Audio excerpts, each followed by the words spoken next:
इतने ज़्यादा रजिस्टर नहीं होते हैं। ये बहुत भयंकर साजिश है। बॉम्बे उतरा था, 1000 रुपए थे मेरे पास, तो मैंने देखा उसमें रमेश सिप्पी का नाम भी था। अच्छा, तो वो बनता है फर्ज कि इनको एक बार कॉल कर दिया जाए। तब स्कैम वाले नहीं थे ना, फोन करके लोन ले लीजिए, ये सब नहीं होता था। कहानी कहने के लिए सबसे इम्पोर्टेंट चीज़ क्या होगी? 3 तो मेन क्रॉस सेक्शन है इंडिया की, यही तो ऑडियंस है हमारा। इतनी सारी मूवीज फ्लॉप हो रही हैं या पसंद नहीं की जा रही हैं, हाँ, तो उसकी रीज़न आपको क्या लगती है? एक्टर्स का ये ना समझना कि फिल्म का एक बजट होता है। करण जौहर सर ने बोला था कुछ दिनों पहले कि जो एक्टर 30 करोड़ मांग रहा है वो 3 करोड़ की ओपनिंग नहीं दे पा रहा है। मैं वर्ड्स ट्रांसलेट नहीं करूंगा, मैं रस ट्रांसलेट करूंगा। फिल्में देखने से आदमी जो कॉमन मैन है वो अपनी हेयर स्टाइल चेंज कर सकता है। लोग बोलते हैं ओम शांति ओम आई, ओवरनाइट मयूरपुरी स्टार बन गया। बहुत कॉन्फिडेंट लड़के मेरे पास में आते हैं, सर मैंने 100 पोएम लिखी है, मैंने 10 गाने 100 गाने लिखे हैं। इसक करके फिल्म आई थी, उसका टाइटल सॉन्ग था इसक तेरा, बहुत अच्छा गाना है। हाथों में है रेत सा इसक तेरा, वो गाना हिट नहीं हुआ, साड़ी के फॉल सा हिट हुआ। मयूर सर, बहुत बहुत स्वागत है आपका शिल्पास माइट स्टोरी में। Thank you, I am glad to be here. कैसे हैं आप? और बहुत दिनों के बाद जो है वो आप मिल रहे हैं। हाँ, मैं अपने आप से भी बहुत दिनों में मिल पाता हूँ। नहीं, राइटर तो हर रोज मिलता है सर। और सर अहमदाबाद से मुंबई, हाँ, और मुंबई से फिल्म, मतलब अहमदाबाद से मुंबई की स्टोरी पता है, हाँ। लेकिन मुंबई में फिल्म में जो है वो कैसे शुरुआत हुई, अगर ब्रीफ जर्नी आप बता सकें। हाँ, तो मैं जब अहमदाबाद में था तो मैं टेलीविजन सीरियल्स डायरेक्ट करता था। ओके। और नाटक करता था, थिएटर करता था, डॉक्यूमेंट्रीज, एड फिल्म्स बनाई है मैंने वहाँ पे। तो ये मेरा मिड 90s से लेके और लेट 90s तक का दौर था। अहमदाबाद में एक आदमी उस वक्त जो अचीव कर सकता था, एक क्रिएटिव पर्सन, एक फिल्म मेकर या एक राइटर, मुझे लगता है मैंने उस वक्त वो सब अचीव कर लिया था। तो वहाँ मेरे लिए और कुछ करने के लिए था नहीं। और वहाँ पे दोस्त लोग वगैरह भी सब कहते थे कि तू चले जा बॉम्बे, चले जा। और वो ज़माना अलग था, तब ना यूट्यूब था ना स्मार्टफोन से। आज क्या है, आज आप कंटेंट बनाना चाहो तो आप कहीं पे भी बना सकते हो। दुनिया के किसी भी कोने में बैठ के you can shoot on your phone, you can edit on your computer, you can upload it on YouTube, और वो कंटेंट आप दुनिया भर का डिस्ट्रीब्यूशन और आपको अवेलेबल है। उस ज़माने में ये नहीं था। उस वक्त सारी फिल्म मेकिंग यही बॉम्बे में एक स्ट्रेच है 10 किलोमीटर का, बांद्रा से लेके और अंधेरी तक सारी फिल्म मेकिंग यहीं हो रही थी, सारे ऑफिसेज यहीं थे। तो वो ज़रूरी था कि यहाँ पे आना। हाँ, और मुझे फिल्म ही करनी थी, फिल्में ही बनानी थी, फिल्में ही लिखनी थी।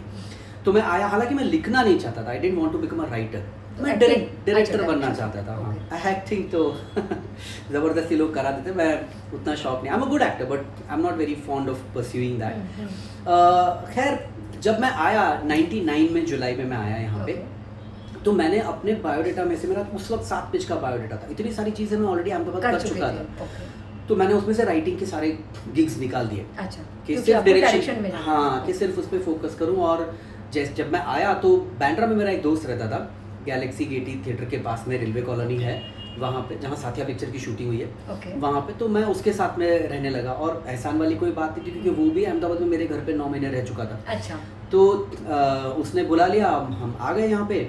और आते ही स्ट्रगल जिसको बोलते हैं, कि मेरे पास जब मैं बॉम्बे उतरा था 1000 रुपये थे मेरे पास और 300 रुपये की बस की टिकट थी। तो जब मैं उतर के बांद्रा ईस्ट से उसके घर पे चल के गया था तो 700 रुपये बचे थे मेरे पास, केवल पैसे ही नहीं थे। और तो उस वक्त वो किसी को फ़ोन करो, ये करो, तो वो फिल्म इंडिया डायरेक्टरी आती है, तो वो फिल्म इंडिया डायरेक्टरी भी कुछ 150-200 रुपये की थी। तो मैंने कहा अगर 700 रुपये में से 200 रुपये यहाँ खर्च कर दिए तो क्या बचेगा? हाँ, बचेगा ही क्या मेरे पास। तो मैंने दोस्त को बोला कि यार कैसे फ़ोन कैसे करूँ, लोगों को मिलूँ कहाँ पे। और मोबाइल्स उतने नहीं थे उस ज़माने में, बड़े लोगों के पास में होते थे पर ज़्यादातर नहीं थे। पेजर चलता था, तो पेजर भी मेरे पास नहीं था, दोस्त का पेजर था। लेकिन फ़ोन करने के लिए मैंने कहा नंबर्स नहीं है, तो उसने कहा फिल्म इंडिया डायरेक्टरी। मैंने कहा तो महंगी, अब क्या करें। तो उसने बोला कोई बात नहीं, मेरा एक दोस्त है वो किसी प्रोडक्शन कंपनी में काम करता है, उसने उसको बुलाया कि तेरी कंपनी में ऑफिस में किताब रखी होगी फिल्म इंडिया डायरेक्टरी, वहाँ से तो नंबर चुरा ले बैठ के, और आके ये भाई है मेरा आया हुआ है अहमदाबाद से, इसको नंबर दे दे ताकि ये फ़ोन करे।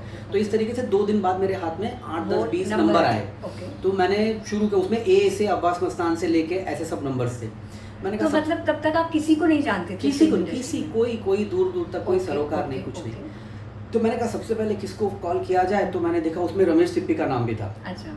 मैंने कहा इन्होंने शोले बनाई है तो वो बनता है फर्ज कि इनको एक बार कॉल कर दिया जाए। तो मैंने कॉल किया, वो पीसीओ होता था उस वक्त, वहाँ से पीसीओ से फ़ोन किया, लैंडलाइन नंबर था उनके घर का।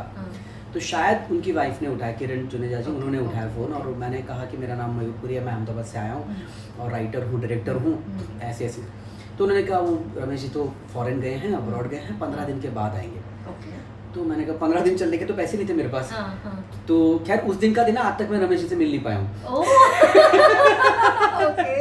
तो खैर वो 15 दिन अभी तक चल रहे हैं। उसके बाद 2-4 और नंबर थे, तो मैं करता गया ट्राई, लेकिन कहीं पे कुछ हो नहीं रहा था। फिर सतीश कौशिक जी की एक ऑफिस होती थी आदर्श नगर में, प्रयास प्रोडक्शन की। उनका एक टीवी सीरियल आता था, ये शादी नहीं हो सकती, जो मैं देखता था। वो राजा बुंदेला, सतीश कौशिक, ये लोग उसमें प्रोड्यूसर थे। तो उनका नाम मुझे पता था कि ये बड़े लोग हैं, इनसे मिल सकता हूँ। उनके ऑफिस पे गया, वो नहीं मिले। उनका चीफ एडी उन दिनों हुआ करता था लवली सिंह करके, लवली सिंह जिसने बाद में पिक्चर भी बनाई, खिलाड़ी 786 और ये सब, उसका डायरेक्टर है वो। तो लवली से मैं मिला जाके और मैंने कहा यार ऐसा ऐसा है, अगर हो सके तो। लवली उस वक्त लंच कर रहा था, तो दाल भात खा रहा था बेचारा। तो वो दाल भात खत्म कर सके उतनी देर में मैंने अपनी लाइफ की पूरी कहानी उसको सुना दी। वो बेचारा सोच रहा होगा ये कौन आदमी है। फिर उसने मेरे को बोला देख भाई, मैं तेरी कहानी, तू बहुत टैलेंटेड है, मैं समझ सकता हूँ कि you have done lot of work और ये वो, मगर 6 असिस्टेंट हमारे पास ऑलरेडी है। अगर मैं सतीश जी को कहूँगा तुझे 7वां असिस्टेंट रख लेंगे, मगर I don't think you deserve to be 7th assistant. ऐसा नहीं करना चाहिए। इतना सारा काम के कम से कम चीफ एडी से तेरे को शुरू करना चाहिए। तो मैं बाहर निकला ऑफिस से, मैंने कहा यार इसने भी मुझे ऐसे ही टरका दिया। अच्छा भी बोला। और 2 साल बाद जब मैं शुरू कर चुका था काम में, यशराज में जब लग चुका था, तब फिर लवली मुझे वापस मिला। स्टूडियो में मिले हम लोग, उसका भी कुछ बधाई का डबिंग चल रहा था और मेरा भी कुछ डबिंग चल रहा था। हम लोग मिले तो मैंने बोला लवली को कि मुझे काम मिल गया और मैं यशराज में कर रहा हूँ। बोला भाई मैं तेरे को बोला था कि you deserve better. Anyway, coming back to that struggle, फिर और भी काम नहीं था। उस लिस्ट में एक नाम था संजय गढ़वी। तो मैंने मेरे दोस्त को बोला जिसने मुझे नंबर दिए थे, हेमंत घोष उसका नाम था। और हेमंत घोष वो विधु विनोद चोपड़ा के यहाँ प्रोडक्शन करता था। तो उन्होंने करीब बरीब बनाई थी उस दौर में। तो मैंने हेमंत को बोला, मैंने कहा यार ये संजय गढ़वी का नाम, ये कौन है? तो बोला नहीं ये नया डायरेक्टर है, इसने पिछले साल एक फिल्म शुरू की थी मगर इसकी बनी नहीं फिल्म। तो तू इससे बात करके देख ले, क्या है अपने लेवल पे स्टार्ट करेगा तो काम मिलेगा, तू किसी बड़े आदमी के पास जाएगा तो कैसे काम मिलेगा। मैंने कहा ये भी सही है। तो मैंने संजय सर को फ़ोन किया, नंबर था उनका, उसमें मोबाइल नंबर था। मैं मजाक नहीं कर रहा हूँ, पिछले साल संजय सर की डेथ हो गई, तब तक वही नंबर है उनका।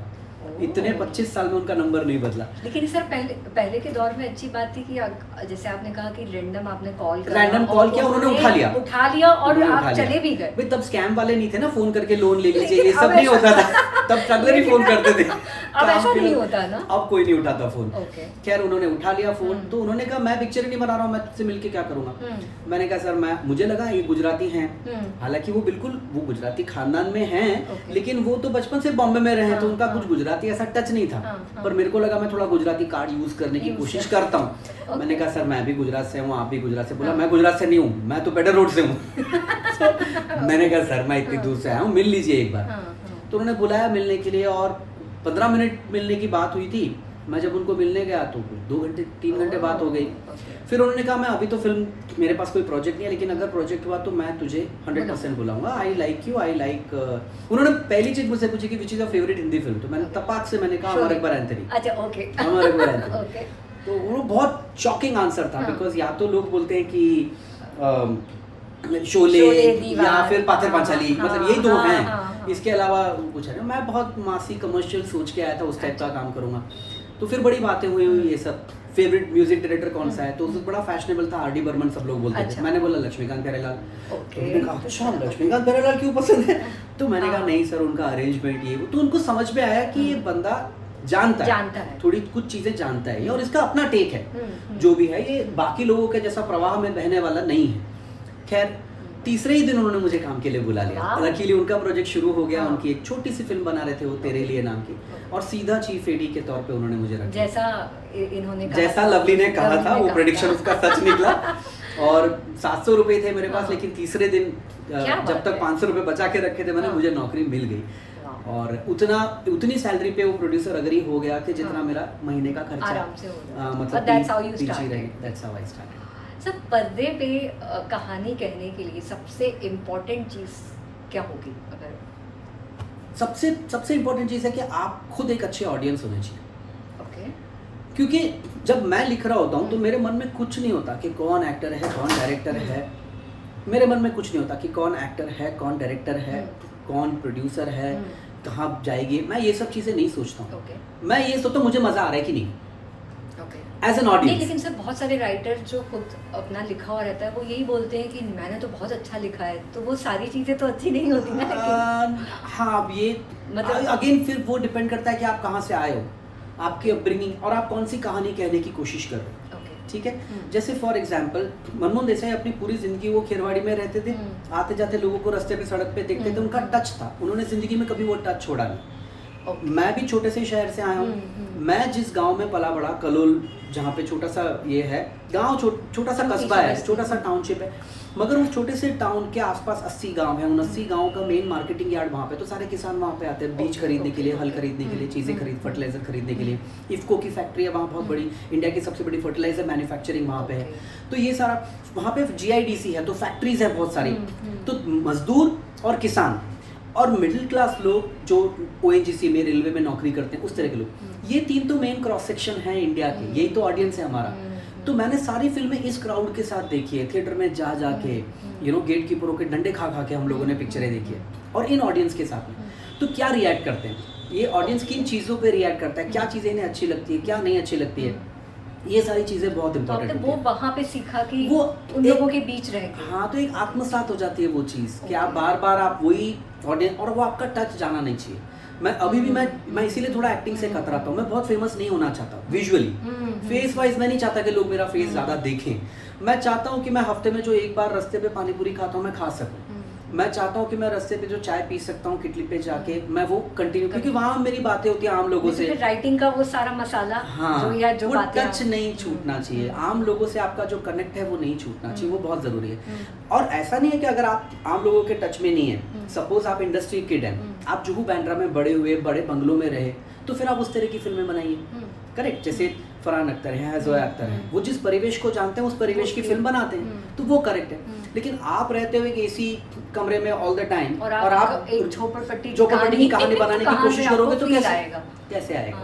तो आप अपने आप से झूठ ना बोले जब आप बोलते हो मुझे लिख के बड़ा मजा आया, बट एज एन ऑडियंस मजा आया या एज अ क्रिएटर मजा आया? आपको लगा आपने बहुत फर्क है। आप एज अ क्रिएटर आपने लगा कि आपने बड़ा अच्छा पंच बना दिया, लोगों को उल्लू बना दिया, क्या उसमें मजा आया आपको? या जेन्युइनली लिखते वक्त आप एक सीन लिख रहे थे और उस किरदार ने, उस कैरेक्टर ने कुछ ऐसी चीज बोल दी कि आप ही सरप्राइज हो गए, वो मजा होता है। मेरे यार की शादी में एक सीन है जो मेरी पहली फिल्म है एज अ राइटर, उसमें एक सीन है कि जो उदय चोपड़ा का कैरेक्टर है संजय और जो जिमी शेरगिल का कैरेक्टर है रोहित, दोनों एक ही लड़की से प्यार करते हैं, लेकिन रोहित का इंट्रो होने से पहले संजय का इंट्रो हो चुका है, उसको घर में सब लोग जानते हैं। तो और रोहित एक ही सीन में, जब पहला सीन उसका इंट्रो है, वो आते ही सबका दिल जीत लेता है। तो मैं चाहता था कि उस सीन में संजय ना हो, वरना मेरा एक हीरो हो जाएगी। लेकिन उसके बाद जरूरी है कि एक सीन में दोनों मिले, हीरो पहली बार, तो बहुत कमाल सीन है, दोनों हीरो पहली बार मिलते हैं, कोई उनको इंट्रोड्यूस कराता है, बोलते हैं अरे ये संजय और रोहित, ये रोहित है। तो रोहित बोलता है संजय को कि अच्छा तो तुम हो संजय, वो दूसरा इंसान जो अंजलि के बेहद करीब है। तो संजय बोलता है पहला, दूसरे तो तुम। ये जब मैं लिख रहा था तो I was my self shocked कि अरे ये लाइन कहाँ से आ गई यार, ये कैसे हो गया? तो कैरेक्टर जब आपके अंदर आत्मसात हो जाता है, जब आप उस कैरेक्टर की तरह जीने लगते हैं, सोचने लगते हैं, आप उसको जज नहीं करते हैं, आप वो बन जाते हैं, तब ये चीज़ें आती हैं। तो as an audience my target जब मैं लिख रहा हूँ तो एम यही है कि मैं ऐसा सीन लिखूँ कि मैं खुद शॉक हो जाऊँ। अगर मैं खुद शॉक हुआ तो ऑडियंस भी शॉक होगी।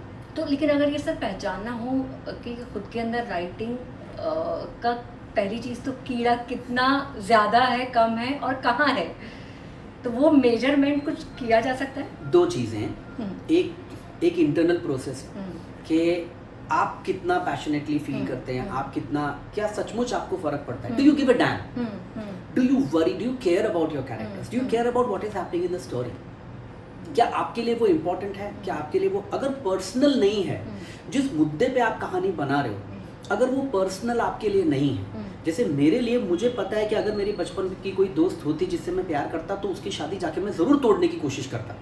It's a personal thing, right? अगर मैं बोल रहा हूँ कि मुझे ओम शांति ओम में एक जूनियर आर्टिस्ट है जिसकी जिंदगी, तो मैं भी एक स्ट्रगलर था, मैंने भी धक्के खाए हैं फिल्म सेट्स के, तो मुझे पता है, तो उस स्ट्रगल को, वो मेरे लिए बहुत पर्सनल है। अगर कहानी पर्सनल नहीं होगी तो फिर ऐसी बात नहीं, मैंने भी गलतियाँ की, मैंने भी ब्लू लिखी है, मैंने भी प्रिंस लिखी है, जो मेरे लिए बहुत पर्सनल कहानियाँ नहीं थी, राइट। तो कहीं ना कहीं एक वो है, एक कि आपको परवाह होनी चाहिए इन कैरेक्टर, आपको पर्सनली मैटर करना चाहिए, ये एक बहुत ज़रूरी चीज़ है। दूसरी, ये आपका इंटरनल प्रोसेस हो गया, और एक एक्सटर्नल प्रोसेस जो होता है कि क्या आप तैयार हैं एज अ राइटर, क्या आपने मेहनत की है। तो मैं लिटरेचर का स्टूडेंट हूँ, ड्रामा का स्टूडेंट हूँ, मैंने यूनिवर्सिटी टॉप किया है, बहुत एकेडमिकली स्टडी किया है, ग्रीक लिटरेचर से लेके ब्रिटिश इंग्लिश लिटरेचर से लेके हिंदी लिटरेचर, संस्कृत, सारी भाषाओं पे अच्छा खासा स्कूल से ही प्रभुत्व रहा है।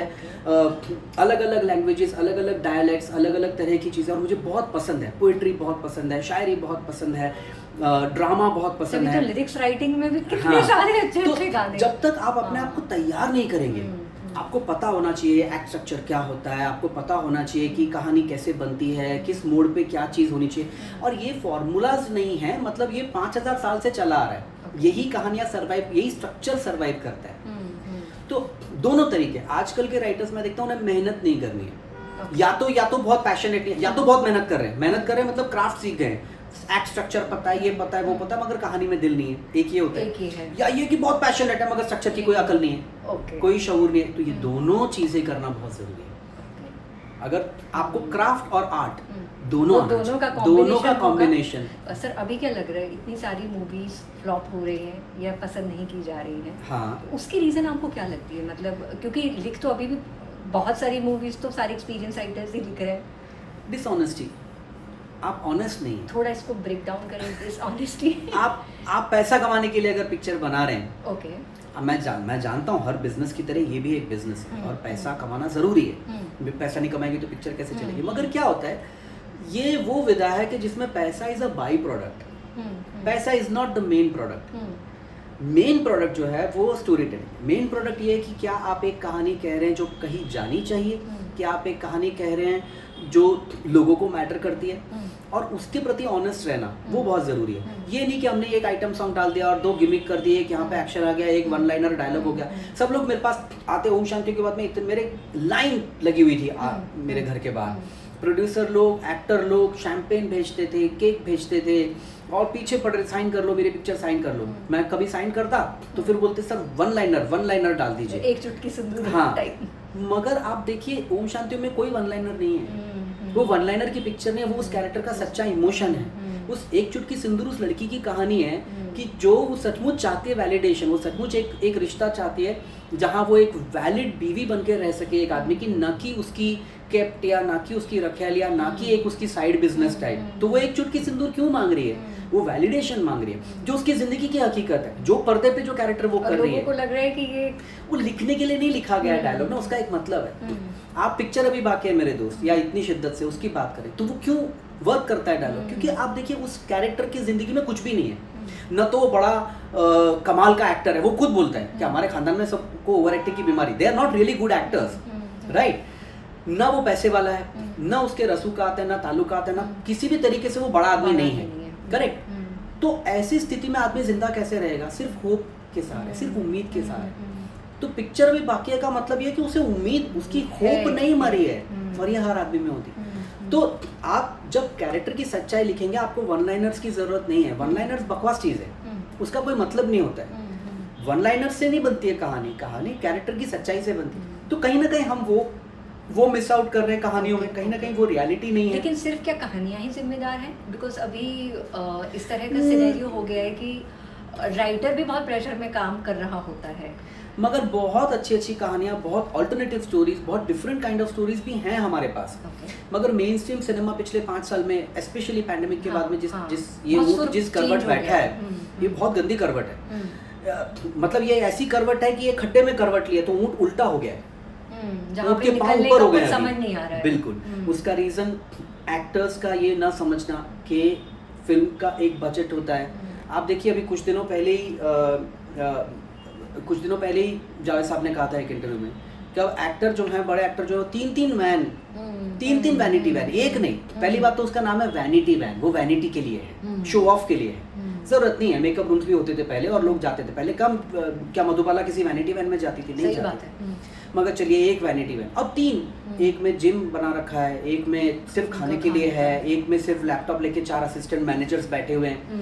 तो कहीं ना कहीं हमारा इकोसिस्टम जो है वो बहुत कॉम्प्लिकेटेड हो गया है, बहुत टॉप हैवी हो गया है। मतलब कास्टिंग जो फिल्म बनाने की एक्चुअल कॉस्ट है, मान ली 100 रुपये में अगर फिल्म बनती थी पहले, तो 100 रुपये में से 60 रुपये फिल्म में खर्च होते थे, बाकी के 40 रुपये में प्रोड्यूसर कमाता था, एक्टर कमाता था, उन सबको मिलता था। अब पूरा गेम उल्टा हो गया, अब 70% एक्टर लेके जा रहे हैं। तो ये वैल्यूएशन चाहिए। आप जो पैसे, जब तक इसको पूरा घुमा के वापस से राइट नहीं करेंगे वो नहीं होगा, ये एक्टर लोग नहीं मानेंगे। ये एक्टर जितने भी हमारे बड़े स्टार जितने भी है, ये कुत्ते की दुम है। क्या लगता है ये टेढ़ा का टेढ़ा ही रहेगा। बॉलीवुड फिल्मों का फ्यूचर आपको क्या लगता है? नहीं, नए स्टार्स आएंगे, ये सिस्टम अच्छा, चेंज होगा, ओके। ये सिस्टम चेंज होगा। क्योंकि जो अभी मैं नहीं बोल रहा हूँ, करण जौहर सर ने बोला था कुछ दिनों पहले कि जो एक्टर 30 करोड़ मांग रहा है वो 3 करोड़ की ओपनिंग नहीं दे पा रहा है। तो ये बिजनेस कैसे चलेगा? तो ये बिजनेस तभी चल पाएगा जब हम नए, ऑडियंस तैयार है नए एक्टर्स को देखने के लिए, नई कहानियों को देखने के लिए। ऑडियंस माई बाप है, ऑडियंस बहुत समझदार है। लेकिन ये क्या होता है कि जो बड़े बड़े कुछ लोग, जब एक सिंडिकेशन हो जाता है या पावर जो है वो कुछ लोगों के प्रति चली जाती है, तो फिर बिगड़ने लगती है, तो फिर मामला बिगड़ने लगता है। तो ये नहीं होना चाहिए, ज़्यादा डिसेंट्रलाइज होनी चाहिए इंडस्ट्री। छोटे इंडिपेंडेंट प्रोड्यूसर को जो मार डाला गया है स्टूडियो सिस्टम के तहत, देखिए कॉर्पोरेटाइजेशन हुआ, वो अच्छी बात थी, एक तरीके से ट्रांसपेरेंसी आई बिजनेस में, वो सब चीज़ें अच्छी हुई। लेकिन एक और चीज़ होगी कि कॉन्सेंट्रेशन ऑफ पावर हो गया, कॉन्सेंट्रेशन ऑफ वेल्थ भी नहीं मैं बोल रहा हूँ, कॉन्सेंट्रेशन ऑफ पावर हो गया कि अब इंडस्ट्री को मिलके 10 लोग हैं जो चला रहे हैं। हाँ, वो नहीं हो सकता है, उस कोई इंडस्ट्री उस पर नहीं टिक सकती, यू नो। उसको एक ना एक दिन बिखर के वापस से हाँ, जब तक आप see real power lies in empowering others, जब तक ये जो बड़े लोग हैं या बड़े स्टूडियोज हैं, ये लोग जब तक आम क्रिएटर को एम्पावर नहीं करेंगे। अब मैं मुझे किसी का डर नहीं है, मैं तो खुलेआम बोलता हूँ। मैं जब नेटफ्लिक्स नया नया इंडिया में आया था, अमेजोन नया नया इंडिया में आया था, मेरी मीटिंगें हुई है, तब इन्होंने कहा है कि वी आर क्रिएटर फर्स्ट। हम तो क्रिएटर्स को एम्पावर करना चाहते हैं, हम चाहते हैं आप ही प्रोड्यूसर बन जाओ। ये सारी बातें होती थी, मगर आज आप देख रहे हैं कि वही 10 प्रोड्यूसर हैं जो शोज बना रहे हैं, वही 10 प्रोड्यूसर है जो फिल्में बना रहे हैं। तो कहीं ना कहीं अंधा बांटे रेवड़ी फिर अपनों को दे, ये हो रहा है। और ये मैं नहीं कहता हूँ कि ये हर इंडस्ट्री में होता है, मैं किसी पर्टिकुलर नेटवर्क या प्लेटफॉर्म या एक बंदे को ब्लेम नहीं कर रहा हूँ मैं, लेकिन और ये अपने आप करेक्ट भी हो जाएगा जब वो लोग भी समझेंगे कि ये तरीका से इस तरीके से तो कुछ नहीं चलेगा, ये सिस्टम नहीं चलेगा, तो वो खुद बदलेंगे, उसको अपने आप चेंज हो जाएगा वो। सर बॉलीवुड से आप अगर एनिमेशन मूवीज की तरफ आए, हाँ, Moana, Finding Dory, Jungle Book, Jungle Book, Mowgli, Avengers, Thor Ragnarok, बहुत सारी, बहुत बड़ी लिस्ट है, बहुत बड़ी लिस्ट है जिसके आपने डायलॉग जो है वो किए हैं। मुझे वो पूरा प्रोसेस समझना था सर कि पहली चीज़ इनके प्रोजेक्ट्स कैसे आते हैं, हाँ, इन प्रोजेक्ट्स पर काम कैसे होता है, इनकी डायलॉग राइटिंग कैसे होती है, बिकॉज ये वैसी नहीं होती है जैसे नॉर्मली हम किसी फिल्म या सीरीज हाँ, की करते हैं। हाँ, तो वो पूरा एरिया मुझे आप बताएं कैसे होता है। देखिए पहली बात तो ये कि इस पूरे प्रोसेस को लोकलाइजेशन कहा जाता है। अच्छा, तो लोकलाइजेशन मतलब कि आपने कहीं और का कंटेंट, एक ग्लोबल कंटेंट लिया, उस कंटेंट को आप अपने ऑडियंस के लिए, जो लोकल ऑडियंस है उसके लिए आप उसको योग्य बना रहे हैं। आप ऐसा कंटेंट क्रिएट कर रहे हैं जो आपके ऑडियंस को ज़्यादा समझ में आए या ज़्यादा उससे प्यार हो, करेक्ट। इसका एक क्रूड तरीका जो पहले होता था, या जो बोलते हैं ना प्रिलिमिनरी तरीका है, खराब तरीका वो ये है कि वो डायलॉग टू डायलॉग ट्रांसलेट कर दो, उसको वो पहले होता है, अनुवाद कर लो। बहुत सारे लोग अभी भी शायद हाँ, करते हैं। करेक्ट। जैसे और ये हिंदी फिल्मों में भी होता है। हाँ हाँ, साउथ की जो फिल्में होती है उसकी डबिंग में भी होता है। इवन बॉलीवुड फिल्म्स में आप देखिए 2000 से ये शुरू हुआ है कि जो नए डायरेक्टर और राइटर्स आए वो अंग्रेजी में सोचने वाले थे, वो हिंदी में सोचने वाले नहीं थे। ये जो जुहू बैंड्रा में पले बढ़े और बहुत टैलेंटेड लोग हैं, लेकिन इन लोगों ने इनकी पहली जबान जो है, जो सोचना है इनका, वो अंग्रेजी में। तो अंग्रेजी में सोचते हैं, जैसे अंग्रेजी में उन्होंने कहा आर वी ओके, फिर उसको जब वो उसको हिंदी में करते हैं ट्रांसलेट, क्या हम ठीक हैं। अब हिंदी में कोई नहीं बोलता क्या हम ठीक हैं। क्या अगर आप मुझसे नाराज हो, मैं आपको बोलूंगा ऐसा कि शिल्पा क्या हम ठीक हैं, हम ठीक है का क्या मतलब होता है, हिंदी में it doesn't make any sense, मगर अंग्रेजी में होता है आर वी ओके। तो उसको अडेप्ट करने के लिए एक करेक्ट इमोशन है, करेक्ट हमारे पार्लेंस में, यानी कि हिंदी में क्या बोला, प्रचलित भाषा क्या है हमारे यहाँ पे। मैं बोलूंगा अरे शिल्पा तू नाराज तो नहीं है, क्या हो गया, बुरा लगा क्या, अरे 2 रोटी ज़्यादा खा लेना, मैं ऐसा बोलूँगा, करेक्ट। ये चीज़ें आनी चाहिए जो हमारी हिंदी फिल्मों में भी नहीं आ रही। और जो अनुवाद कर रहे थे पहले जो मिड 90s तक मिड 2000s तक भी जो अनुवाद कर रहे थे वो आप देखिए वो लिटरल अनुवाद हो रहा था, literal translation, word to word. Word to word. अब वर्ड टू वर्ड ट्रांसलेशन में क्या होता है कि आप इमोशन ट्रांसलेट नहीं कर रहे हो, आप भाषा ट्रांसलेट कर रहे हो। भाषा पोशाक है, भाषा सोल नहीं है, वो आत्मा नहीं है। उसका इंटेंशन क्या है, वो जो ओरिजिनल क्रिएटर है, राइटर है, डायरेक्टर है, उसका ओरिजिनल इंटेंशन क्या है। तो मैं जब इस इंडस्ट्री में, डबिंग की इंडस्ट्री या लोकलाइजेशन में पहली बार आया 2015-16 में, पहली फिल्म जो मैंने की थी वो थी द जंगल बुक। अच्छा। तो जंगल बुक मुझे दिखाई गई डिज्नी में, मैंने देखा। पर वो कैसे सर, मतलब मिलती कैसे? मिली ऐसे कि मैं ABCD मैंने लिखी थी अच्छा डिज्नी के लिए, ABCD और ABCD 2। ओके। तो उनको पता था मैं गाने भी लिख सकता हूँ, डायलॉग भी लिख सकता हूँ, और बार बार काम करते हुए उनको ये भी समझ में आ गया था कि ये बंदा कॉर्पोरेट सेटअप में करेक्ट काम कर सकता है। मैं दिन के 50 ईमेल होते डरता नहीं, मैं रिप्लाई, मैं प्रॉम्प्ट हूँ, डेडलाइंस हमेशा फॉलो करता हूँ। तो ये सब एक प्रोफेशनलिज्म उनको पता था। दूसरी बात, सिद्धार्थ रॉय कपूर जो उस वक्त CEO थे डिज्नी के, उन्होंने देखा था मुझे 2 फिल्मों में काम करते हुए, कई बार इंटरेक्ट भी किया था, तो उनको पता था, उनको मेरे टैलेंट पे भी भरोसा था। तो जब उनके पास जंगल बुक आई तो उन्होंने मुझे कहा, फ़ोन करके बुलाया, मुझे कहा कि मयूर ये हिंदी फिल्म ही है, क्योंकि इसके तो देखो नाम भी हिंदी है, ये तो कहानी इंडिया की है, ये तो इंडिया का सियोनी जंगल की, मध्य प्रदेश की जंगल की कहानी है। ये बल्लू, मोगली, बगीरा सारे हिंदुस्तानी नाम है।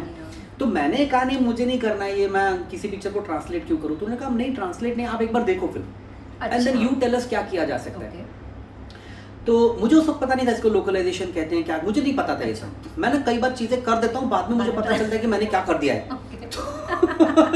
तो मैंने देखी फिल्म, बहुत अच्छी लगी मुझे। उसके बाद मुझे ना उन्होंने जॉन फैब्रो का जो डायरेक्टर थे उस फिल्म के, उनका एक वीडियो दिखाया जो इंटरनली, मतलब वो पब्लिसिटी के लिए नहीं था, इंटरनल जो फिल्म पे काम कर रहे हैं उन लोग के लिए एक वीडियो था, जिसमें उन्होंने ये बताया कि मैंने क्या सोच के ये फिल्म बनाई है, मेरे लिए बल्लू क्या है, बगीरा क्या है। अच्छा। ये सारी चीज़ें, छोटा वीडियो था 15-20 मिनट का, उससे बहुत इंसाइट मिली कि अच्छा ये है। दूसरा, मैं जब कॉलेज में था, मैं पढ़ता था, तो मैं ड्रामा कॉलेज में था, तो नाट्य शास्त्र पढ़ता था मैं। बहुत डिटेल में हम लोगों ने एरिस्टोटल का पोएटिक्स और भरत मुनि का नाट्य शास्त्र कंपैरेटिव एनालिसिस हम लोग करते थे। तो मुझे नाट्य शास्त्र के 9 रस वो पता है बहुत डिटेल में, और मुझे पता है कि हमारा सारा आर्ट जो है हिंदुस्तान का या इंडियन सबकॉन्टिनेंट में जो भी आर्ट फॉर्म्स है, उसका सारे का बेसिस जो है वो नाट्य शास्त्र है। चाहे वो पेंटिंग हो, ये 9 से ही निकला हुआ है, ये 9 रस थियोरी उसका बेस है। चाहे वो डांस हो, चाहे क्लासिकल डांस हो, चाहे हमारा म्यूजिक हो, वो सब रस थियोरी में से आया है। अच्छा। तो उस वक्त मैंने डिसाइड किया कि मैं ना हर एक सीन देखूंगा और मैं वर्ड्स ट्रांसलेट नहीं करूंगा, मैं रस ट्रांसलेट करूंगा कि वो क्या रस, वो ओरिजिनल क्या रस है उस सीन का, वही रस यहाँ मेरे ऑडियंस के पास आना चाहिए। जहाँ वो हंसाना चाहते हैं वहाँ तो आपने वही फॉलो किया थ्रू आउट। तो मैंने एक ट्रीटमेंट नोट बनाया 7-8 पेज का, जो मैंने भेजा उनको कि देखिए ये चीज़ें अगर मुझे अलाउड है तो ही मैं करूँगा। तो इस तरीके से उसमें कई चीज़ें, मतलब जैसे उसमें वो आग है तो उसको अंग्रेजी में रेड फ्लावर कहते हैं, मगर हिंदी में हम लोगों ने उसको लाल फूल नहीं कहा है, हमने उसको रक्त फूल किया है। तो उसका इंटेंशन जो ये था कि एक अमेरिकन ऑडियंस के लिए रेड फ्लावर, क्योंकि वहाँ रेड फ्लावर्स नहीं होते ज़्यादा, तो उनके लिए एक नई चीज़ है, या उनको एक एक एडमिरेशन, एक डर भी होता है कहीं ना कहीं उससे। वो हमारे यहाँ तो लाल फूल तरह तरह के होते हैं, और किसी लाल फूल से हमें डर नहीं लगता, गुलमोहर होता है, गुलाब, लाल ही लाल फूल है सारे। तो मैंने कहा वो लाल फूल नहीं चलेगा, तो हमने उसको रक्त फूल किया, क्योंकि रक्त का कलर भी लाल होता है, लेकिन उससे रक्त फूल सुन के आपको लगता है आपने कभी जुड़ जाता है। तो हाँ, तो ये चीज़ें छोटी छोटी चीज़ें होती हैं। लेकिन इसकी तैयारी कैसे होती है सर? मतलब आपने मूवी देखी, हाँ मूवी देखी, उसके बाद मूवी बहुत सारे तो ऐसे कैरेक्टर्स होते हैं जो हमारे रियल लाइफ वाले नहीं होते, बिकॉज़ तो मूवी देखते वक्त काफ़ी सारे नोट्स या प्रश्न जो मुझे सवाल आते हैं मन में, अच्छा, वो हम लोग लिख लेते हैं। ओके। उसके बारे में एक डिस्कशन होता है। डिज्नी की एक क्रिएटिव टीम है बहुत अच्छी, DCVI करके एक कंपनी है जो डिज्नी की सब्सिडियरी कंपनी है, Disney character and voices international. तो ये सारे कैरेक्टर्स और ये सारे जो अडेप्टेशन का जितना काम है ये उनकी ओनरशिप है, ठीक है। अच्छा। तो ये काम वो करवाते हैं। अब उसके जो इंडिया के हेड हैं रविंद्रन आचार्य, अब वो डायरेक्टली बर्बैंक के साथ में, यानी कि डिज्नी की जो मेन कंपनी की जो ऑफिस है US में, उनके साथ में डायरेक्टली डील करते हैं। सारे अप्रूवल्स वहाँ से आते हैं, सारा ये लंबा प्रोसेस है। तो एक बार कहानी आई, उसके बाद में हमने डिसाइड अर्ली नोट्स बनाए कि ऐसा ऐसा ट्रांसलेशन करना चाहिए, इस कैरेक्टर को ऐसा बनाना चाहिए, इसको ये करना चाहिए। अभी लिखना शुरू नहीं किया है, ये सिर्फ डिस्कशन, सिर्फ डिस्कशन। ओके। फिर प्रॉब्लम एरियाज होते हैं कि कुछ चीज़ें जो हैं वो उनके कल्चर के हिसाब से बराबर है लेकिन हमारे कल्चर में नहीं है, तो उनको तो कैसे फिर सॉल्व करते हैं? हाँ, तो सॉल्व करते हैं उसको कि इसका अच्छा। क्या किया जाए, इसको ओके। इस ये रेफरेंस को अगर उन लोगों ने बर्गर बोला है तो उस बर्गर को हम वड़ा पाव करें या बर्गर ही बर्गर ही रखें रखें। कि अब तो सब लोगों को बर्गर पता है। अगर 2015 में मैं करता तो शायद वड़ा पाव करता, लेकिन अब तो सब खाने लगे हैं बर्गर इंडिया के कोने कोने में, तो बर्गर ही रहेगा वो। ओके। तो कहाँ अडेप्ट करना है, कहाँ नहीं करना है, ये सिर्फ important- डिस्कशन में होता ये है? डिस्कशन में ठीक होता है, है। नोट्स होती हैं, एक बेसिक अप्रूवल्स ओके। होते हैं। उसके बाद हमें मटेरियल मिलता है, स्क्रिप्ट्स मिलती हैं, अच्छा तो स्क्रिप्ट में टाइम कोड्स होते हैं कि अच्छा। किस टाइम कोड पे कौन सा डायलॉग बोला गया है। अच्छा वो जो उसकी पिक्चर के अलग अलग एडिट्स होते हैं, P1 होता है पहला एडिट, P2 दूसरा, P3 P4, कई बार पिक्चर रिलीज होती है P5 P6 तक, तो ये अलग अलग वर्जन्स होते हैं, उनके अलग अलग टाइम कोड्स होते हैं। पहला वर्जन आया तो उसमें एक टाइम कोड रहेगा, तो ये कैरेक्टर रिटर्न रहेगा। के साथ साथ आपको पूरी फिल्म भी जो है वो भेजी जाती है? नहीं, मैं पूरी फिल्म अच्छा। स्टूडियो में ही हम देखते हैं, हम अच्छा। अपने घर पे या अपने ऑफिस में, ओह। हालांकि मेरा ऑफिस डिज्नी सर्टिफाइड मतलब ऑडिट सिक्योरिटी ऑडिट हो चुका है हमारा अच्छा। कई बार, ओके। हर साल में 2 बार करना पड़ता है वो, या एक बार अच्छा, कम से कम करना ओके। पड़ता है, तो हमारा मटेरियल कहीं बाहर नहीं जा सकता। वो खैर सेफ्टी हाँ, वो ये ज़रूरी है, purpose लेकिन मैं पहले 5 साल यशराज में काम कर चुका हूँ, तो मुझे कॉन्फिडेंशियलिटी और सेफ्टी के क्या कायदे और क्या प्रोसीजर है वो मुझे अच्छी तरह पता है, मैं वाकिफ़ हूँ उनसे। खैर हाँ, मैं फिल्म अपने यहाँ नहीं लेके आता, फिल्म स्टूडियो में ओके। जहाँ पे अवेलेबल होती है वहीं पे देखते हैं, जिस स्टूडियो में काम होना है। स्क्रिप्ट मुझे दी जाती ठीक है, है। तो स्क्रिप्ट पढ़ के हम अपना नया रीटाइप करके पूरा एक नया डॉक्यूमेंट बनाते हैं, जिसमें टाइम कोड के साथ में कौन से कैरेक्टर का डायलॉग है, और फिर उसका इंग्लिश डायलॉग, और फिर उसके बाजू में एक कॉलम हिंदी डायलॉग का। मेरा तरीका बहुत, मैंने एक इतने सालों काम करके एक तरीका इवॉल्व किया है, ओके। एक पैटर्न, एक तरीका बनाया जिससे काम आसान होता है, न सिर्फ मेरे लिए, डबिंग डायरेक्टर के लिए, वॉइस आर्टिस्ट के लिए, सबके लिए आसान होता है।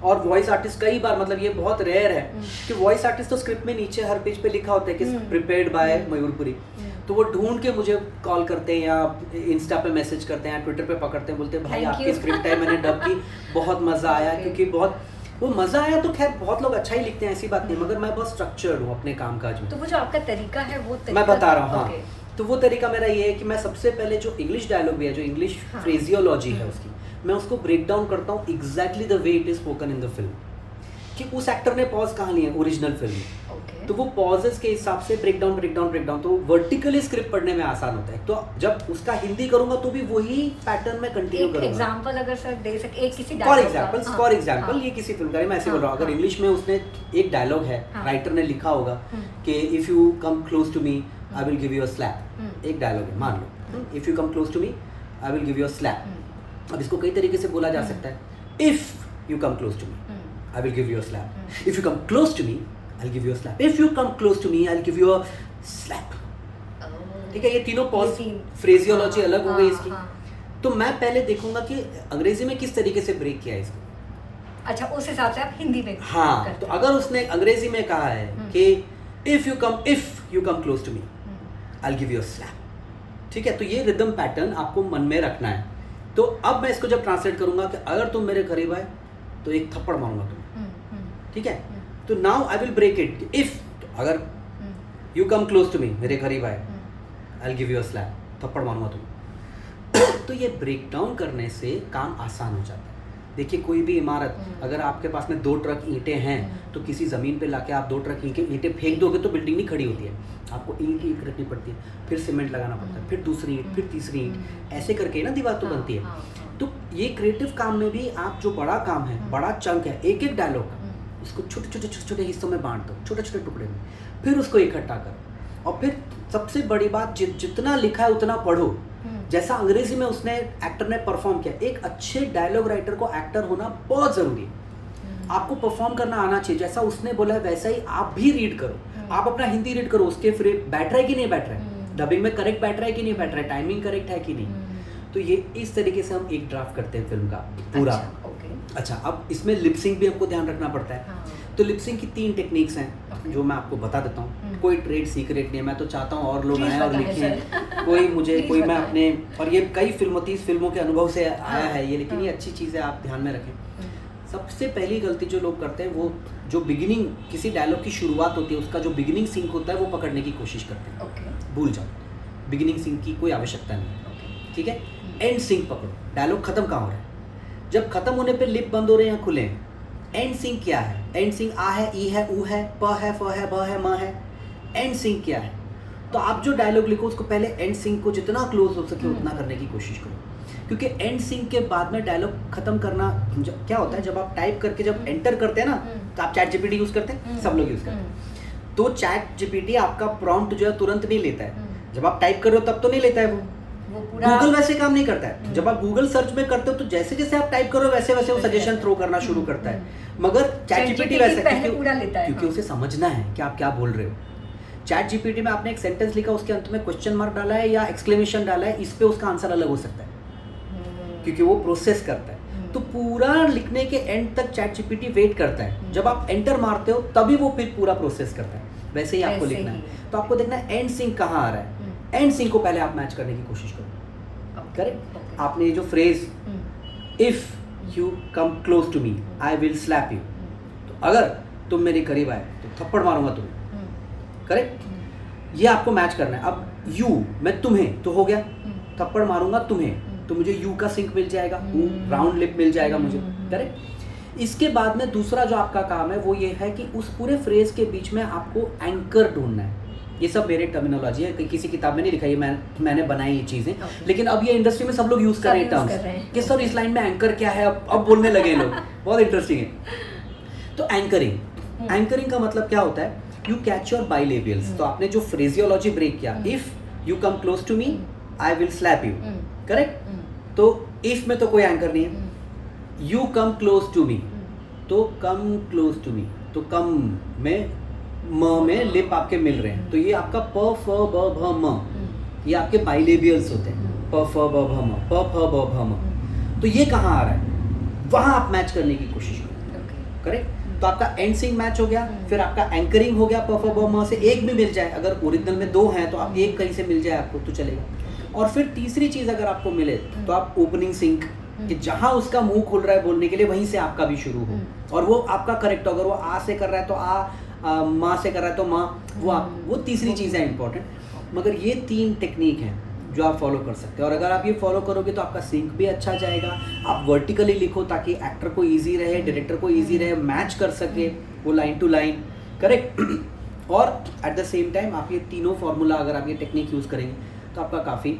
लेकिन ये क्राफ्ट है, ये टेक्निक्स हैं, इससे सोल नहीं आएगा, इससे आत्मा नहीं आएगी, सोल नहीं है, ये शब्द है और ये क्राफ्ट है।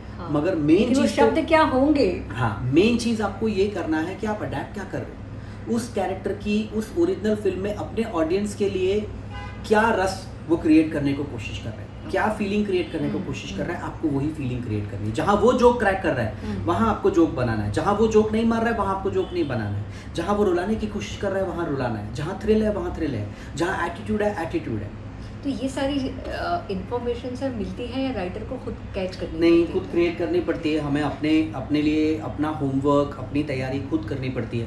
ऑब्वियसली नोट्स होते हैं, उनकी जो ओरिजिनल इंग्लिश स्क्रिप्ट आती है उसमें कई बार, क्योंकि कई कॉन्सेप्ट्स होते हैं जो शायद हमको पता नहीं है साइंटिफिकली, या जैसे मार्वल की फिल्म है तो उसमें बड़ी हिस्ट्री होती है, तो रिलेशनशिप्स होते हैं, तो कई बार वो लोग नीचे नोट देते हैं। लेकिन मुझे इतनी ज़्यादा ज़रूरत नहीं पड़ती क्योंकि मैं मार्वल का एनसाइक्लोपीडिया हूँ, ऑलरेडी इतनी फिल्में कर चुका हूँ।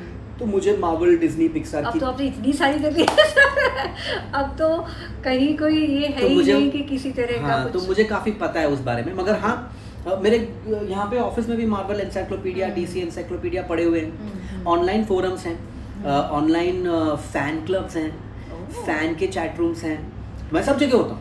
मैं रिसर्च करता हूँ तो हर चीज़ जाके पकड़ के। लेकिन सर कुछ चेंज आया है? जैसे अगर आपने कुछ 20 साल पहले कोई मूवी ट्रांसलेट की होगी और अब नहीं, मैंने 2016 से शुरू किया, तो अब 8 साल हुए मुझे करते हुए। उसके पहले मैं नहीं करता था ना। 8 साल में इतनी सारी फिल्में? 8 साल में मैंने 30 तो सिर्फ डिज्नी के साथ 30 फिल्में। नेटफ्लिक्स के लिए मैंने Orange Is the New Black, Money Heist, ये बड़े बड़े शोज़ हैं, 90 एपिसोड वाले शोज़। ये अमेजॉन के लिए मार्वलस मिसेस मेजल और व्हील ऑफ टाइम, बहुत मतलब याद भी नहीं है, हज़ारों मिनट्स का कंटेंट मैं कर चुका हूँ। और जो शोज़ वगैरह होते हैं उसमें तो बाकी और राइटर्स भी रखने पड़ते हैं, बाकी लोगों के साथ में भी काम करना पड़ता है, उन्हें भी ट्रेन करना पड़ता है, या फिर एक पैटर्न बनाना पड़ता है कि इस शो में हम कैसे काम करेंगे। वो पूरा कॉम्प्लिकेटेड है। वो बिजनेस मैंने कैसे स्केल अप किया है वो अपने आप में एक पॉडकास्ट है, वो एक अलग चीज़ है। मगर फिल्में तो मैं खुद ही जहाँ तक हो सके या एक ड्राफ्ट वनीला ड्राफ्ट में किसी की हेल्प लूँगा। अभी जैसे लविशा, इन्होंने 2 फिल्मों में मेरे साथ में, डेडपूल में और मुफासा में, एक मैं उसको वनीला ड्राफ्ट बोलता हूँ, जो पहला ड्राफ्ट है, Okay. यू नो, तो एक बेसिक ड्राफ्ट हो जाता है, उससे बड़ी मदद मिलती है, उससे बड़ी अच्छा। हेल्प। तो क्या है ना, फिर मेरा काम है उसको यहाँ से ऊपर लेके जाना। और फिर जब मैंने अपने 2 या 3 ड्राफ्ट कर दिए, मैं अपने 3 ड्राफ्ट तक तो किसी को दिखाता ही नहीं और हूँ आपके अब स्क्रिप्ट। तक मैक्सिमम ड्राफ्ट ऐसा कोई है नहीं 15 ड्राफ्ट भी होते हैं, 16 ड्राफ्ट भी अच्छा। होते हैं, ऐसा कुछ नहीं है। 10 ड्राफ्ट भी होते हैं, 8 भी होते हैं, डिपेंडिंग ऑन, जब तक डेट है कि भाई डबिंग की डेट ये है, इस तारीख से शुरू होगा, उसके पहले तक जितना मेहनत करके बार बार करके, राइटिंग इज री राइटिंग। राइटिंग का मतलब ये है। फिल्मों के डायलॉग्स लिखने में और एनिमेशन फिल्मों के डायलॉग्स लिखने में मेजरली क्या फर्क आपको नजर आता है? या आपकी फिल्म अगर आप लिख रहे हो, नए डायलॉग्स लिख रहे हो, तो आप सीन कंस्ट्रक्ट अपने हिसाब से कर सकते हो। देखिए, अच्छा। हिंदी फिल्मों में जो डायलॉग राइटर का काम है वो बहुत गलत समझा जाता है। लोगों को लगता है कि ये सिर्फ डायलॉग, यानी जो लोग बोल रहे हैं वही लिख रहा है। दरअसल ऐसा नहीं है। हमारे यहाँ स्क्रीन प्ले के नाम पे जो हमें मिलता है document as dialogue writer, very true, वो दरअसल एक स्टेप आउटलाइन होती है। जो हॉलीवुड में जिसे स्क्रीन प्ले नहीं कहते, उसे स्टेप आउटलाइन कहते हैं। ओके। यानी कि हर एक सीन का इंटेंशन होता है, इस सीन में 2 लोग मिलेंगे, इस तरह की बात करेंगे, ऐसा कुछ होगा, मगर वो डिटेल नहीं होता, वो स्पेसिफाइड नहीं होता। वो कहाँ बैठे हैं, कहाँ मिले हैं, क्या वो कैफे में, कई बार चलो लोकेशन भी होती है, लेकिन एग्जैक्टली सीन कैसे प्ले आउट होगा वो नहीं होता है। वो सारा सीन राइटिंग का काम एक्चुअली डायलॉग राइटर करता है। डायलॉग राइटर डिसाइड करता है कि इस पॉइंट पे ये कैरेक्टर खड़ा होगा, खिड़की के पास जाएगा, इस कैरेक्टर ये इस सीन के अंदर खाना बनाते बनाते बात कर रहे हैं, खाना खाते खाते काम कर रहे हैं, ये हो रहा है। ये सारी चीज़ें जो सीन बनाने का मामला है वो हमारा डायलॉग राइटर करता है हमारी इंडस्ट्री में। इसलिए डायलॉग राइटर का कॉन्ट्रीब्यूशन डायरेक्टर से कम नहीं है इस इंडस्ट्री में, जितना हिंदी फिल्म इंडस्ट्री में जो डायरेक्टर का कॉन्ट्रीब्यूशन है वो डायलॉग राइटर का कॉन्ट्रीब्यूशन। तो जितनी फिल्में सलीम जावेद ने लिखी हैं उनका उतना ही कंट्रीब्यूशन है जितना डायरेक्टर का है। या जितनी फिल्मों में कादर खान साहब ने डायलॉग लिखे हैं, आपको डायरेक्टरों के नाम याद नहीं होंगे, मगर आपको याद होगा कि ये फिल्म आप देखोगे ना कभी भी, तो ये डायलॉग जरूर कादर खान साहब का है, आपको तुरंत, क्योंकि वो एक आइडेंटिटी है, एक उनका तरीका है काम करने का, एक तरीका है डायलॉग्स लिखने का, तो पता चल आइडेंटिफाइबल है, वो पता है कि ये कादर खान साहब ने लिखे होंगे। लेकिन सर तब बहुत इजीली जो है वो समझ आ जाता था राइटर के बारे में। अब राइटर्स इतने ज़्यादा रजिस्टर नहीं होते हैं, मतलब भीड़ बहुत ज़्यादा हो गई है, क्वालिटी कम हो गई है, एग्जैक्टली क्या लगता है आपको? आई थिंक कहीं ना कहीं ये एक चाल है, ये बहुत भयंकर साजिश है जो किसी ने नहीं की।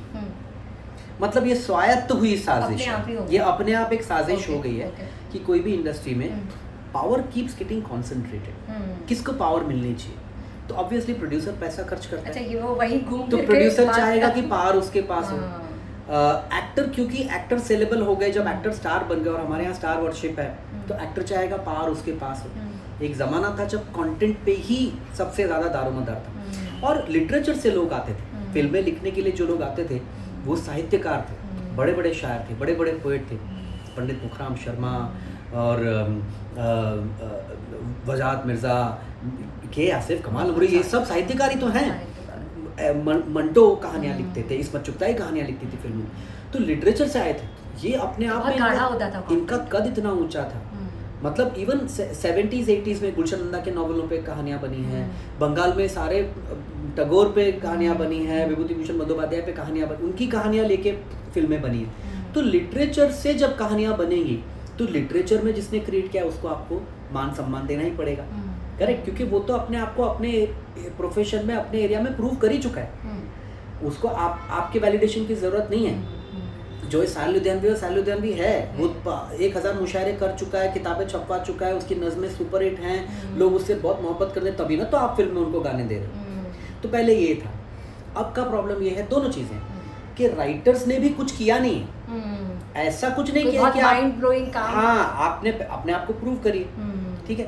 आप दूसरे मीडियम्स में भी अपने आप को प्रूव कीजिए। आप शॉर्ट स्टोरीज लिखिए, कहानियाँ लिखिए, नॉवेल्स लिखिए, ऐसी कोई चीज़ लिखिए। आपका लेखन इस योग्य है कि उसका सम्मान किया जा सके। पहली बात है, जब आप वो लेके फिल्मों में आएंगे तो आपको इज्जत मिलेगी, आपको रिस्पेक्ट मिलेगी, जैसे चेतन भगत को मिलती है।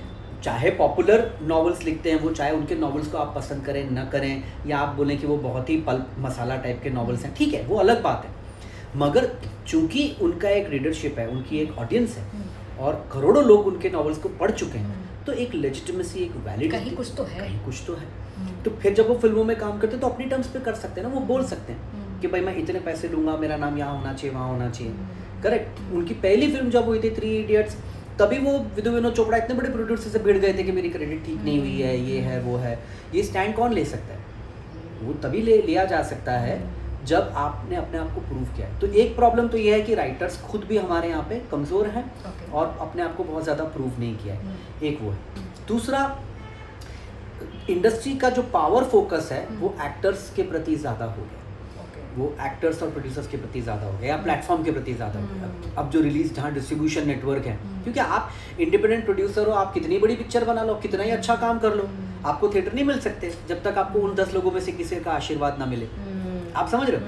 तो ये थोड़ा पावर कॉन्सेंट्रेट, जहाँ पावर कॉन्सेंट्रेट होता है वहाँ पे इनजस्टिस होती है, इनइक्वालिटी होती है। ये हर समाज में होता है, ये हर फील्ड ऑफ वर्क में होता है, चाहे वो पॉलिटिक्स हो, चाहे बिजनेस हो, चाहे कहीं पे भी होता है। जब पावर कॉन्सेंट्रेट होगी तो इम्बैलेंस होगा ही। तो इस इम्बैलेंस में सबसे ज़्यादा इम्बैलेंस राइटर्स के साथ में हुआ है।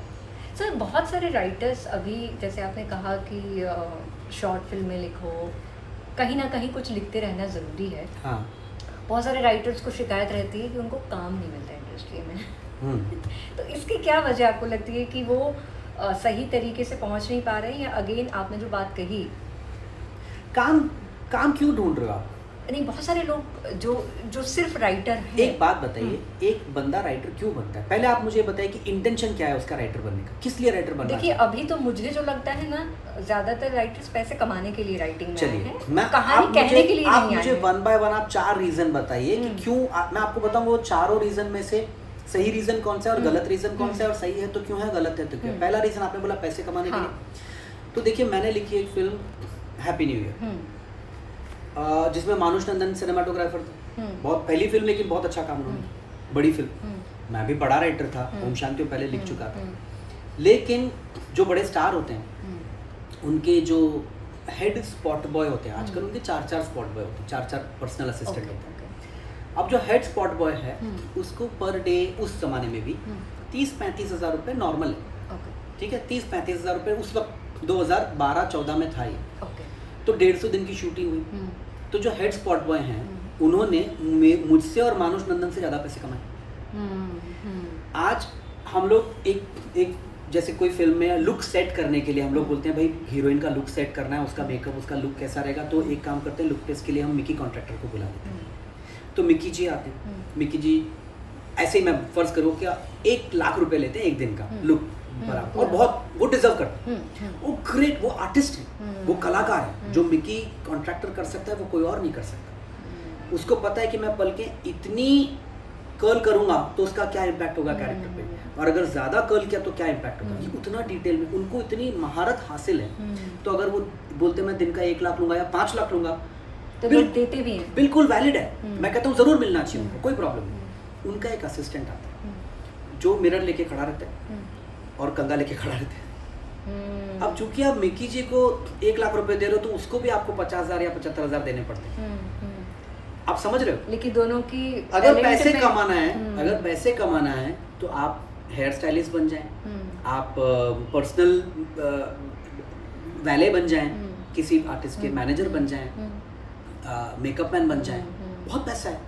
और क्या सिर्फ एक ही प्रॉब्लम है, सुबह जल्दी उठना पड़ता है। सुबह जल्दी उठ के सेट पे आ गए, एक बार आपका हीरो तैयार हो गया, हीरोइन तैयार हो गई, वो शॉट देने लगे, उनका कुछ काम नहीं है। बैठो, चाय पियो, मजे करो, पूरा दिन थोड़ा सा टचअप किया, बाकी सारे मेहनत कर रहे हैं। 9 बजे के बाद में मेकअप मैनों का काम बहुत कम है। ये बहुत अच्छा प्रोफेशन है। मतलब मैं कई बार रश करता हूँ इस बात पे कि मैं मेकअप मैन क्यों नहीं बना। अगर मैं मेकअप मैन बनता, बहुत कम काम करता और बहुत सारे पैसे कमाते हैं।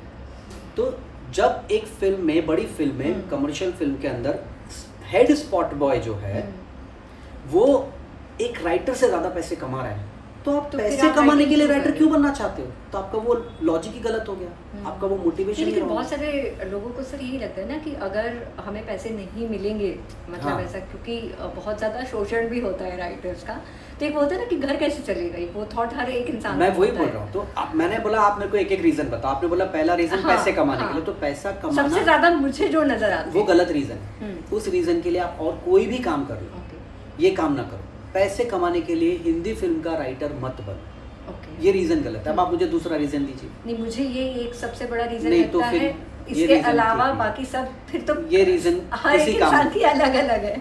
ये रीजन किसी काम का Okay. मान लीजिए आपको तो एक लगता है writer आपको का लगता है मान उद्देश्य लीजिए क्या मैं आपको होना बताता हूँ चाहिए? दूसरे रीजन कुछ रहे क्योंकि मैं पिछले 10 साल से पढ़ाता भी हूँ राइटिंग ना, तो मेरे कई हजारों स्टूडेंट्स निकल चुके हैं मेरे वर्कशॉप से या बूट कैंप से या विस्लिंग वुड्स में जहाँ मैं पढ़ाता हूँ, एक्टिव रिपेयर्स में जहाँ पढ़ाता हूँ, पूरे इंडिया में वर्कशॉप्स करता हूँ, हजारों स्टूडेंट्स निकल चुके हैं। मैं आपको बताता हूँ क्या क्या रीज़न है। कोई बोलता है सर मुझे फेमस होना है, तो एक्टर बनो, फिर राइटिंग क्यों? इन्फ्लुएंसर बनो, इंस्टाग्राम चलाओ, आप वो करो ना, फेमस तो उससे बन रहे लोग। राइटर बन के तो कौन सा राइटर है जिसके इंस्टाग्राम पे 1 मिलियन फॉलोवर है, बता दो मुझे, है कोई राइटर? कोई राइटर नहीं, करेक्ट। गुलजार साहब के फैन पेज पे ज्यादा फॉलोअर होंगे, गुलजार साहब का कोई फैन पेज, खुद का कोई पेज ही नहीं है। सही बात है, सही बात है। तो राइटर बन के फेमस तो नहीं हुआ जाता, तो वो मोटिवेशन भी गलत है आपका। मान लो आप बोलते सर ये सब मैं रीजन में सुन चुका हूँ। एक स्टूडेंट ने मुझे कहा कि सर फिल्मों की क्वालिटी बहुत खराब है, बहुत गिर गई है क्वालिटी, तो मैं आके सुधारना चाहूँ। भाई घर बैठो, क्योंकि जो लोग फिल्में बना रहे हैं वो बहुत इंटेलिजेंट है, पढ़े लिखे हैं, बड़ी तैयारी करके आए हैं, और फिर भी ये फिल्में बना रहे हैं कुछ रीजन से। आप अकेले आके फिल्मों की क्वालिटी नहीं सुधार पाओगे, फ्रस्ट्रेट होगे, दुखी होगे, परेशान होगे, और फिर डिप्रेशन में जाओगे। उससे अच्छा ये प्रोफेशन में मत आओ। अगर आप समाज सुधारना चाहते हो कोई और तरीका कर लो, क्योंकि फिल्में देखने से समाज नहीं सुधरता है या नहीं बिगड़ता है, वरना तो हमारी फिल्मों ने सारे प्रॉब्लम सॉल्व, हर आदमी देशभक्त बन जाता अगर फिल्में देखता। और फिल्मों के जो मैसेज हैं, अगर उस मैसेज पे लोग बोलते हैं ना फिल्मों से लोग बिगड़ जाते हैं, फिल्में समाज को खराब करती हैं, भाई कैसे खराब करती हैं? फिल्में तो बताती हैं कि जिसने चोरी की वो पकड़ा गया, उसको गोली लगी मर गया, जिसने बुराई किया बुराई का बदला बुरा हुआ, अच्छे का बदला अच्छा हुआ, करेक्ट। अगर आपने फिल्में देखी हैं तो रंग दे बसंती के बाद देश सुधर जाना चाहिए था, चकते इंडिया के बाद में hockey should have been bigger than cricket, मगर वो तो नहीं हुआ। फिल्में देखने से आदमी जो कॉमन मैन है वो अपनी हेयर स्टाइल चेंज कर सकता है, अपने कपड़े चेंज कर सकता है, अपने विचार, अपनी मोरालिटी नहीं चेंज करता है। आपकी मोरालिटी जब आप 11 साल के हैं तब डिसाइड हो चुकी है, उसके बाद उसे बदलना बहुत मुश्किल है। ये मैं नहीं कह रहा हूँ, रिसर्च कहती है, ठीक है। तो आपके मॉरल स्टैंड चेंज, तो आप ये सोचते हो मैं राइटर बन के ऐसी पिक्चर लिखूंगा जिससे समाज सुधर जाएगा, रहने दो भाई, ये होने वाला नहीं। तो क्या होना चाहिए भाई? मैं बोलूँ कि एक राइटर का अब क्या मोटिवेशन क्या होना चाहिए? राइटर का सिर्फ एक मोटिवेशन है कि वो बिना लिखे रह नहीं सकता।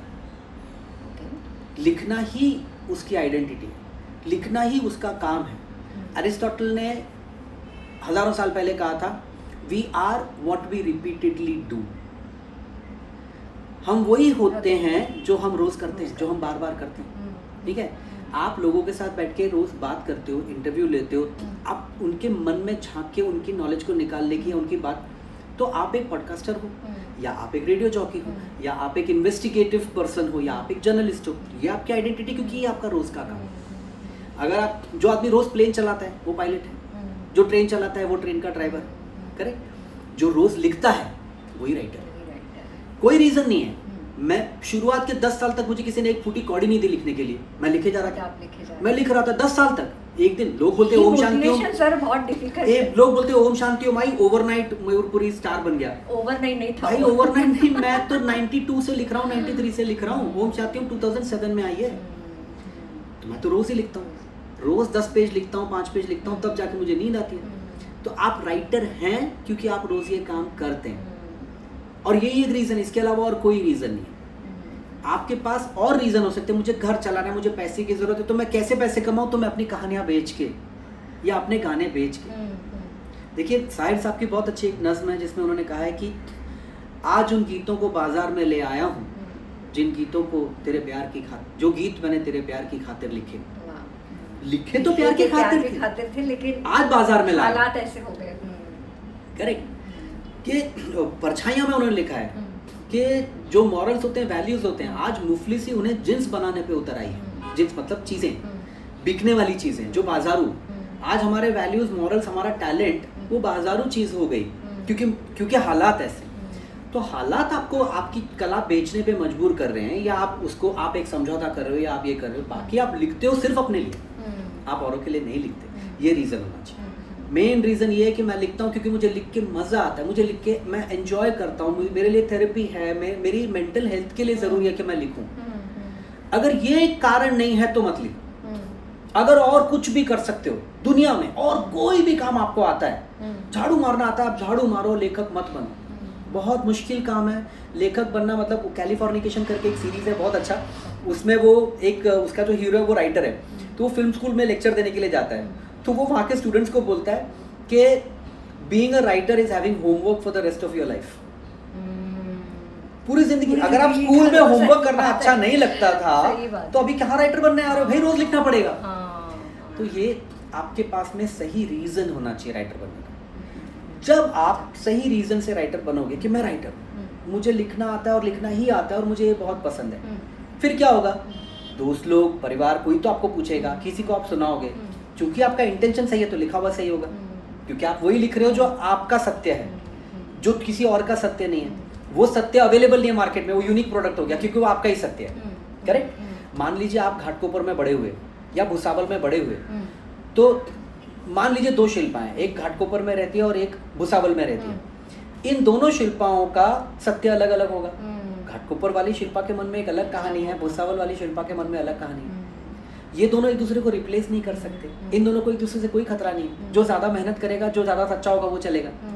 तो एक बार आपने लिखना शुरू किया, लोग अपने आप जुड़ते जाएंगे, लोग आपकी पब्लिसिटी करेंगे, लोग आपको बोलेंगे अरे सुनिए मेरा एक दोस्त है, मेरी एक फ्रेंड है, मेरी एक कजिन है, बहुत अच्छा लिखती है, उससे मिल लो। रास्ते अपने आप खुलेंगे। शर्म नहीं करनी चाहिए, खुल के बताओ सबको कि भाई ये मेरा परस्यूट है लाइफ में, मैं ये कर रही हूँ या ये मैं कर रहा हूँ। और अपने काम के प्रति, अपनी राइटिंग के प्रति ईमानदार, कम से कम एक चीज के प्रति तो ईमानदार रहना चाहिए। तो आप इसलिए मत करो कि आपको पैसे कमाने हैं, इसलिए मत करो कि आपको नाम कमाना है, इसलिए नहीं कि समाज को सुधारना है, इसलिए नहीं कि फिल्मों की क्वालिटी बेटर करनी है, ये सब बेकार चीज़ है। मेन चीज़ ये है कि मुझे लिखना है, मुझे लिखना आता है, मुझे लिखना ही आता है, इसी से मुझे संतोष मिलता है, इसी से मुझे खुशी मिलती है। यही मेरे स्वत्व के लिए ज़रूरी है। तब जाकर पहुँचेंगे कहीं, तब जाके मैं बोलते हैं ना, I think therefore I am. Burton Russell का कोट है। मैं हमेशा कहता हूँ कि आई राइट देयरफॉर आई एम। मैं लिखता हूँ इसलिए मैं हूँ। तो जब तक वो नहीं होगा तब तक आप कहीं नहीं पहुँचेगा। और ये शिकायत इस सब की चिंता छोड़ दो कि मुझे कौन काम देगा। आपको कोई काम नहीं दे रहा है।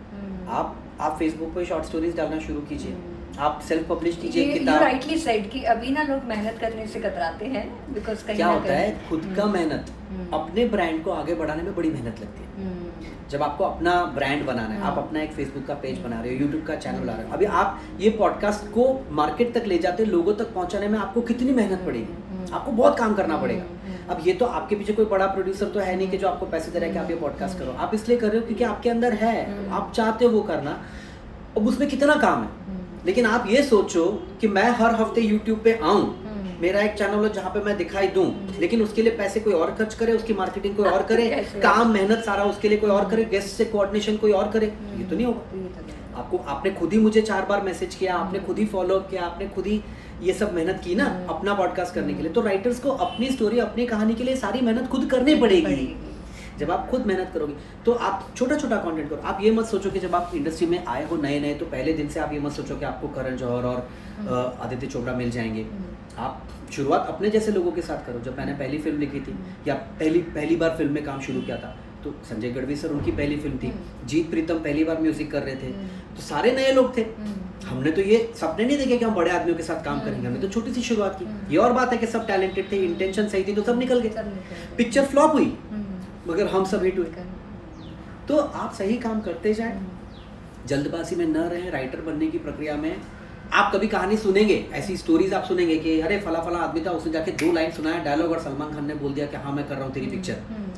देखिए वो अपवाद है। जिंदगी रूल्स के सहारे जी जाती है, अपवादों के सहारे नहीं।